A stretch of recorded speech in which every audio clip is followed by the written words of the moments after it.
So are you ready?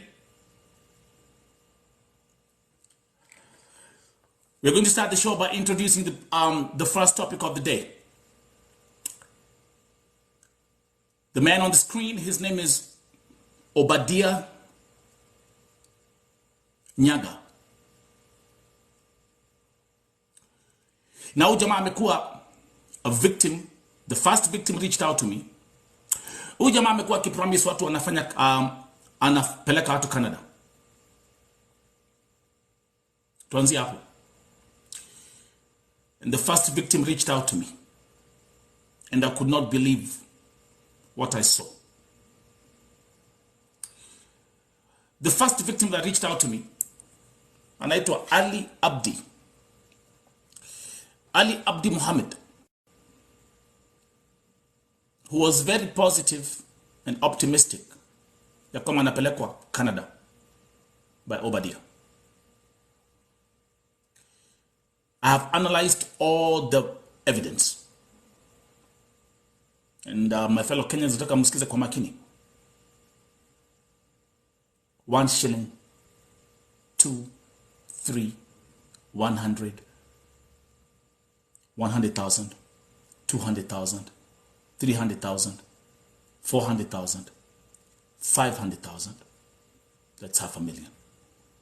600,000, 700,000, 800,000, 938,000 shillings. Lady B, jishike kichwa. And imagine, after all the lies, after telling all the lies, huyu jamaa aliambia Ali Abdi he's out of the country. Tonight is going to be the opening story. I'll be bringing Ali Abdi to the show. We're going to have a phone conference. Msikieni wenyewe.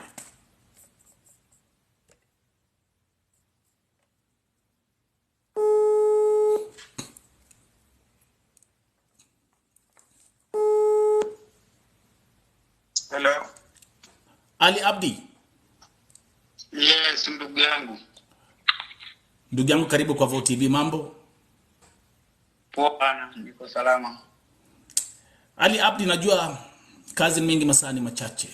Nime-introduce hii topic ya yale ambao umepitia. Yeah, ukweli. You are a victim of a 900,000 shilling scam. Yes. Watu wako hapa ni wengi wanakusikiza. Hebu tuambie. Ndio. Vile hii kitu ilianza. Jamaa anaitwa Ali Nyaga, Obadiah Nyaga. Nilifundishwa na rafiki yake mmoja anaitwa Saras Kiragu. Alafu ikawa akaniambia this guy alikuwa mkubwa wa Forbes International, so saizi ako na kampuni yake, and is also akaniambia namba yake ndio hii na hii na hii na hii. Nikaenda nikakaa chini na yeye akaniambia okay. Akaniambia mimi ninafanya Canadian Embassy in Nairobi. So alikwambia anafanya kazi, so kwanza alikwambia anafanya kazi na Canadian Embassy in Nairobi. Yeah, so mimi nikamwambia mimi I don't know you, sikujui wewe, ule mtu namjua ni Cyrus, wa rafiki yako.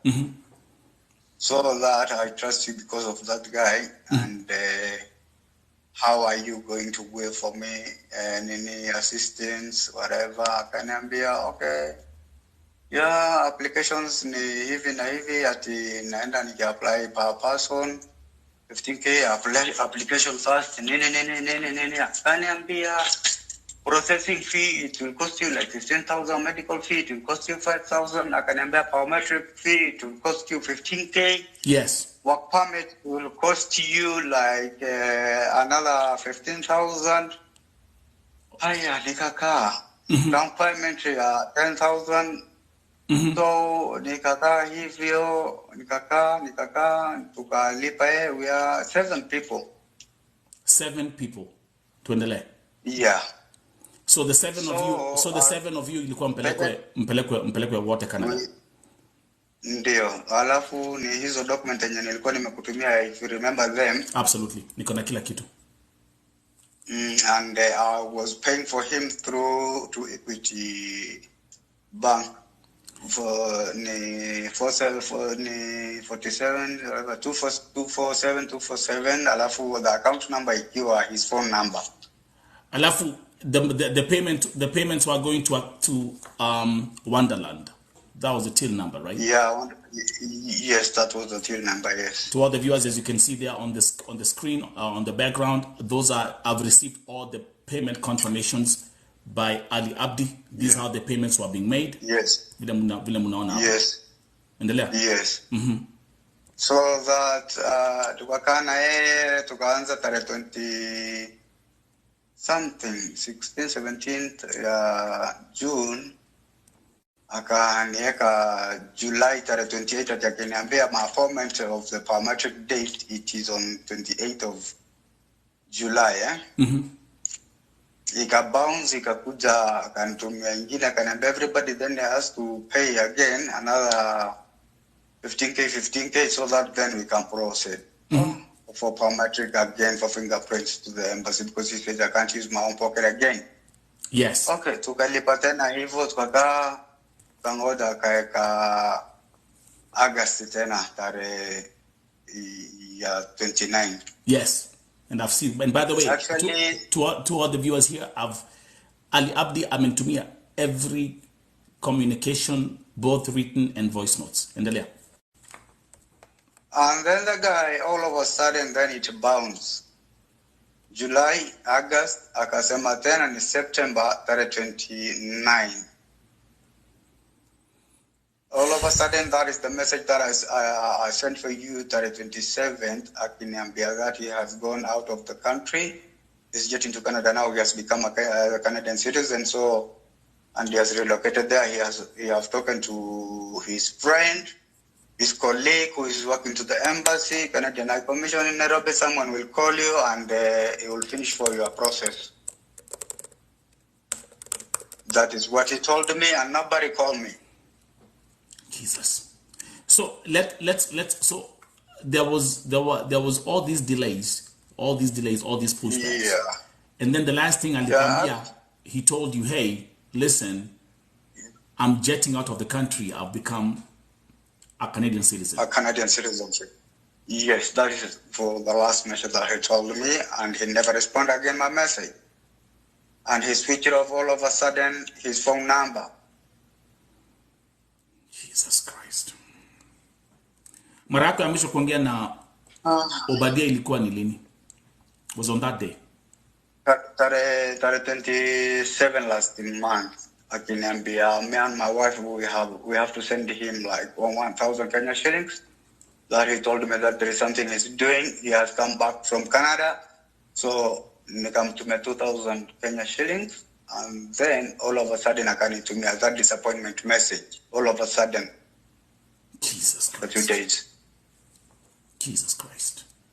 And I've even texted you that message. I sent him all of a sudden waiting for over more than 4 months. And then it endless with the disappointment. Jesus Christ. So even 28th of August, my wife, 27, she was in Somalia. Then she came here to do the biometric. Nothing has happened. Again, I sent her back to Somalia again. I didn't have anything to do with her here in Nairobi because it needs a lot of things. You know, family man is not an easy issue, and whatever that I had, I have expensed everything I've used with him.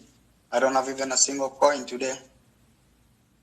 Let's go back to the story about you and your wife. I received all the. You've done a very nice documentation.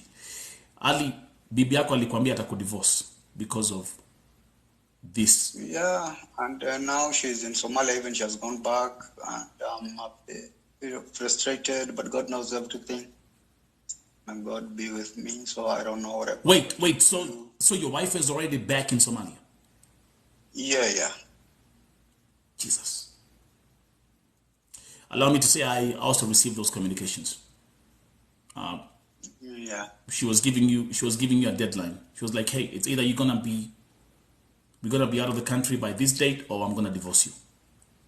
Yeah, so she has gone back right now. I've talked to her, but since hakuna kitu ingine ni kuongea tu na yeye, she's there and I'm here, so I don't know what to do. So Ali Abdi, I'm just frustrated. Hii dunia ni ndogo. Turns out. Yeah, yes, for sure. Baada ya kuintroduce hii story juzi, and I put this story on VoTV TikTok. Today, another victim, by the name of Nora, reached out to me. Yeah, I've seen about that text messages. And guys, do you want to hear something? Nataka kusikia nyamba mna watch hapo. I want you to listen. So Nora was the same story. Nora aliambiwa anapelekwa Canada. Nora aliona story yako hapo kwa VoTV juzi. But I want you guys to listen to this message. As Nora was questioning how much, when are we going to get all these things, the paperwork process, how is it going, how is it moving, how is it whatever, I wanted to hear something that this guy told her. It's written. Okay. Iko hapa. Okay. Nataka musikie. Alimwambia, let me teach you something. You have no clue who I am. I'm a private investigator and a lawyer. Don't threaten me with bullshit. My grandmother is the best known witch in Kenya. So take this nonsense elsewhere. I repeat. Sijui kama kuna hiyo statement umeisikia vizuri. Microphone iko poa ama iko poa? Iko poa. My grandmother is the best known witch in Kenya. Wajua Ali hapa tumekuwa na nimekuwa nikihost victims wengi sana. Yeah, but this guy, he was also said that he is connected with the CS boss. His boss is he's one of the guys who deported the people who backed the deportation from Canada. People from there, he told me like that. I have the messages, everything. So right now here we are. Yeah. 900,000 shillings pocketed. You don't even let me say something, Ali. Do we even know whether he's in Canada or he's just bullshitting? Perhaps I don't really think that he's in Canada. I think he's somewhere here in Nairobi. He's just alikuwa naishi pale Mwiki hapo Kasarani. Cause his friend akaniambia all the way alikuwa naishi pale. Nikamwambia we used to meet with there in Syokimau hapo kwa footbridge. So after he crossed the other side of the Radiant, karibu na Radiant Hospital hapo ndo alikuwa anatupeleka akitutoa damu sijui akisema hizo papers, those are the medical things. Alikuwa na gari yake hapo hivyo kana drive. So he visited me here in estate hapo further several times, like 3 times. And the guy finally told me that he shifted all over that place. He's right now living in Utawala. It will be much easier to him, so he passed me through to further so that we can go to him at wakati and Ali goja. Ali. Kuna mtu amesema hapa anaishi Mwiki phase 3 section 1. Yeah, he was living in area Mwiki, but I don't know where exactly did he live. But okay, right now so there's someone, I'm telling you, listen to me, Ali, there's someone who's saying right now in the chat, okay, anaishi Mwiki phase 3 section 1. Okay. So let me bring you to let me ask you the next question, because now you have a very strong case, Ali. Yes. I've seen all the you've done a very proper documentation. It's have you taken this case to the DCI? No, I've never taken individually. I didn't go there, but I have sent 2 guys who are working there to the DCIA. As a friend of mine, I sent them his details, his phone number, and I just told them this guy has come to me, so and so and so and so. The DCIA, the guy, he was in leave. He told me one of his friends will help me, and I didn't went there and go on it. I waste just time, if you go to the police. Okay, utaona ni kama even wale ni kukuzungusha tu. Okay. Unajua kuna my brother nimekuwa nikideal na ama Burukenge hapa. And like now we have one of the latest biggest scam was with Branca International College ambao uliona vile kuliendelea. And it's a very strong case that is being pursued by the DCI, and they actually even gave out a public statement that any other victim, okay, should contact the DCI with all the information. So what I'm going to do, Ali Abdi, number one, I don't believe huyu jamaa hakuna Canada ameenda. This guy is still yeah, he's around. He's around. He's hiding somewhere here. Yeah, he's around too. Yes, he's around. And he's very much around. Yeah, and kutoka hapo I'll send you some information kwa WhatsApp, and then you can see how kwa sababu sasa hapa kwa group. Now you are a group of 8 people.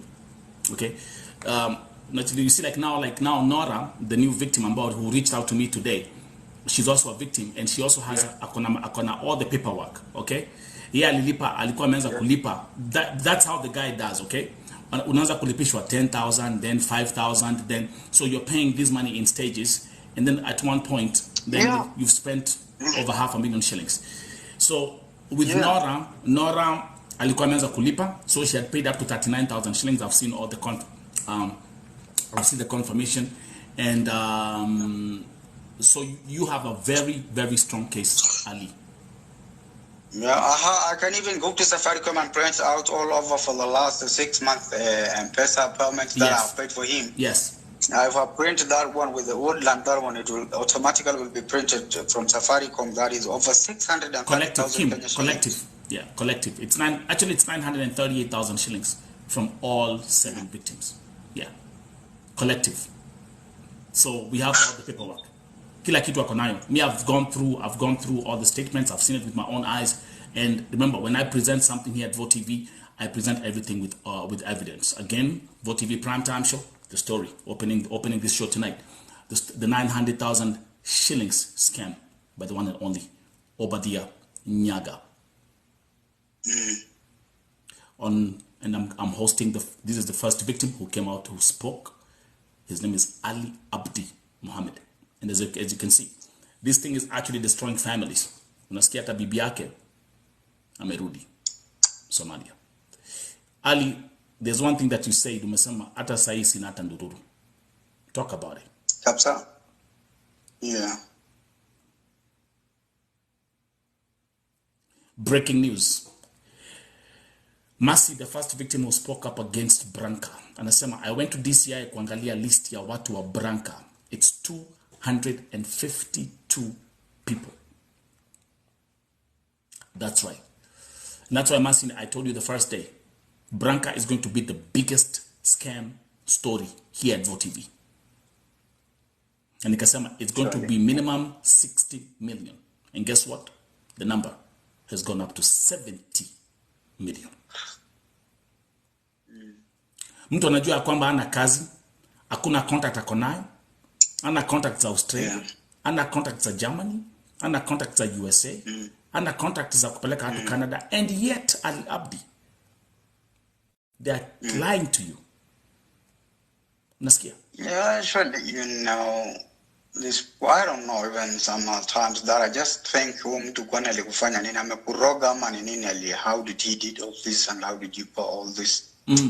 I don't even know. There's someone frustrated. Ali, I got some. Yeah. Kuna mtu anajua mtu. Hakuna Canada huyu jamaa alienda. Huyu jamaa alikuwa Qatar. And that's it. It's crazy. It's crazy. Okay. Now, As you can see also, I can see other victims are here. We are still waiting for Kshs Anita, traveling agency. Then this. I mean, Anita, you're actually behind. Remember after Anita, pamekuja Branca, which was even bigger than your case. Yeah. Anita traveling agency was around 6 million. Then came Branca, 70 million. You unpack at the DCI, they gave a public statement. And now here we are, another one. Ali Abdi, ujamaa alikuwa na ofisi. His friend told me that alikuwa na ofisi awali pale TRM before, but right now I don't know where did he has any office or whatever. Sijaona mi ofisi yake wala nini. Kwa hivyo ujai enda kwa ofisi yake? Sijai enda na akaniambia tu ni hivyo. If you know that guy, he knows me more than 10 years, 12 years, he's friend of it. Wait. Wait. Kuna mtu hapa anajibu maswali zote. Ana ofisi ni kwa nyumba. Kwa hivyo hizi pesa zote mkilipa mlikuwa mnapiga tu simu mna deposit tu. Yeah. Equity number ndio anakutumia alafu you put it account number as his phone number, that is it. Jesus Christ. Ice cold. Who's taking notes here? Who's taking notes? Na hapa mkiambiwa amski. There's a victim. Listen. Actually, myself, what I need, it's all about justice and just get it. If he's the real man, let him face it for me, face to face as Ali Abdi, and give me back my money that he's come to me. So what is all about I need, it's about justice. Nothing more than that. Breaking news kwa chat. Someone is saying she's a victim. Kuna victim mwingine wa huyu Obadiah in the chat. Breaking news. Someone is saying next week watu wa Branca, they are meeting at the media house. Yeah, it's good. Yeah, Mercy. Yo ya Branca, it has to be plastered even on the streets. Like a billboard. Okay. And I remember, do you know Badema said, now I can talk about it now. When you came here and we spoke about Branca, na nikaanza kupost your story. Huyo mwanamke didn't even have the audacity kuniambia kwamba ameguza mbaya. And there were things that they were plotting, lakini hakuwa anajua pali wataanzia. They even had a meeting at all the fraternity of agencies waitane waangalie how you can bring VoTV down, but you cannot, my friend. Mtajaribu. There were even attempts. Now I can talk about it now. One of the attempts was to hack my TikTok account. Okay. Oh my God. Yeah. Nikiwaambia, when actually these people, they are demons. They are mashetani msikiangi. And here I am. Let me read this statement again. Iya Nora. Bila aliambiwa na huyu Obadiah. Okay. Let me teach you something. You have no clue who I am. I'm a private investigator and a lawyer. Don't threaten me with bullshit. Then he says, my grandma is the best witch in Kenya. Hiyo ni statement yake.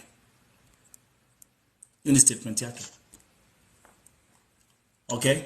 So Ali Abdi, number one, thank you very much for tuning in. I said, come on, I'm honored, I'm humbled to have featured you here today. This story will also be out tomorrow on VoTV YouTube to raise awareness. And then you guys, you have a very strong case. Now it's 8 of you. And it's time you gang up and you go to the DCI and start taking the necessary actions. For sure, yeah. Okay? Yeah, perhaps, yeah. Okay, my brother. I'm going to say good night. You can keep on, I don't know whether you have access to TikTok. If you are, you can keep on watching the show on TikTok, on VoTV Prime Time right now. Okay. And then I'm going to bring in some more guests on the show to give them a sample. Thank you. Be blessed, Ali. God bless you too. Mercy.